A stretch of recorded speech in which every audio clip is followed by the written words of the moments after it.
Според тебе на како сме рангирани Скопска зоолошка? Едно време бевме, се сеќаваш на тие текстови мои кога ги објавија и дели Мирор, така беше Скопска зоолошка од пеколот. Zoo from Hell, така, апсолутно се слагам, тоа беше една од нашата мината историја. Сега знаете како, ако тргнете во Белгија во 70-тите години се постоело Human Zoo, значи во делот на зоолошката имало дел во кој што се чувале црни деца, имале деца од Азија, да. Значи тие тоа не го кријат, туку го прифаќаат како нивна реалност, како нивно минато, се соочуваат со тој факт и го презентираат како дел од нивната историја, нели? До кај сме сега во светот?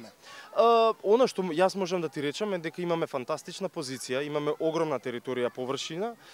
Минатата недела имавме средба со нашиот ментор од ЕАЗа, тоа е Европската асоциација за зоолошки аквариуми. И што велите? И ни даде една листа на работи кои мора да ги промениме. Што например? Многу од работите кои што треба да се сменат не се поврзани со пари, што мене многу ме радува. Се туку само одредени навики, постапки, процедури, протоколи, нешто што мислам дека тука низ годините и како фалеше.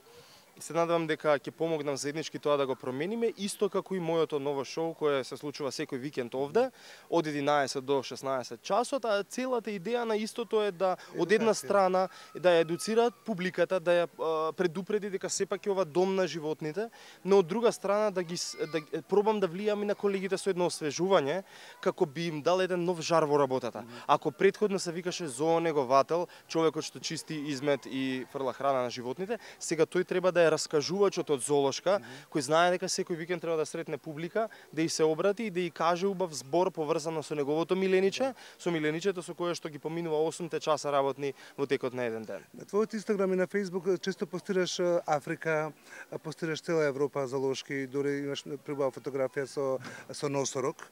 Кој е твој омилено животно? Ја ќе погодам, ама мислам дека чекај, да погодам ја. Ајде. Тапир. Не, слично. Чекај, црно-бело. Окапи. Окапи. Точен одговор. А што е со окапи, се размножуваат? Се размножуваат и за жал. Поквалитетна генерација имаме во зоолошки градини отколку во Конго. Да. Што е трагично. Толку е ретка? Апсолутно. Повеќе од тигрите живеат во Северна Америка отколку во Индија. Во кој кафес ти е најстрав да влезеш?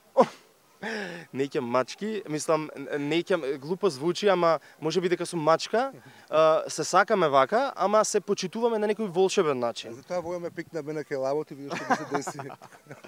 Да, сега имавме кај лавот и ете, се случува. Всушност и дел од нашите шоуа се предвидени така да бидат и интерактивни, но и лайв различни. Тоа значи дека еве пред некој ден јас ги собирам публикава, пуштам музика, Хакуна Матара, деца си пеат, се тоа волшебно. И излегува Нилскиов коњ, си застанува до мене господинов и вика шо е ова сега публика, почнува да кака и со опашката го распрскува изметот, нели? И тоа е нешто што не можеш да го предвидиш. И ја одеднаш цело со измет на сите страни, тргам микрофони, звучници, ама тоа е нешто што е природно. И тоа е приказната на Зоокипер. Тој треба да објаснува за природните текови на нештата. Да, сега си моментално number 1 во Македонија и еден уствари, Зоокипер. Колку ќе имаме? Ќе има ли некој курс? Ќе се преубават ли луѓе да работат тука? Шала на страна, веќе до крајот на годината имаме неколку обуки кои што треба да ги направи ЕАЗа во Македонија. Не, тоа се луѓе кои што веќе работат во зоолошкава со цел да ребрендираме на вистина, значи Зоокиперот да не биде само реков, тој што чисти, туку да биде и повеќе интерактивен, да биде како една информативна. Да ти дадеме идеја да го направиш тоа телевизиски. Ќе биде. Имаме многу идеи, ќе биде, ама нека почне од тука па. Ние раставме со такви емисии, нели? Така е. Ќе биде добро ти да се појавиш да направиш еден бум. Да. Ќе биде интересно, особено што следната година мислам дека повеќе ќе работиме на темата волонтери, регрутирање на млади сили, не свежа крв. И се надевам дека ќе направиме тим на луѓе кои што ќе создаваат фамилии од животни, ќе размножуваме и ќе креираме љубов. Ќе ги пуштаме во природа или не може? Дел од нив може, зошто да не, ама секако дека ќе биде едно од целите. Поставам прашање, дали треба зоонеговател да се облака вака? Треба да се облака комотно. Немаш чорапи? Имам чорапи, ама внатре до сега се шлапав кај крокодил и мислам дека од водата ми отидоа надоле, ама идејата на Zookeeper е да не биде фешн гуру или Виктор. Да, викаш? Епа фала. Ама пази, ребрендирани сме, значи Zookeeper.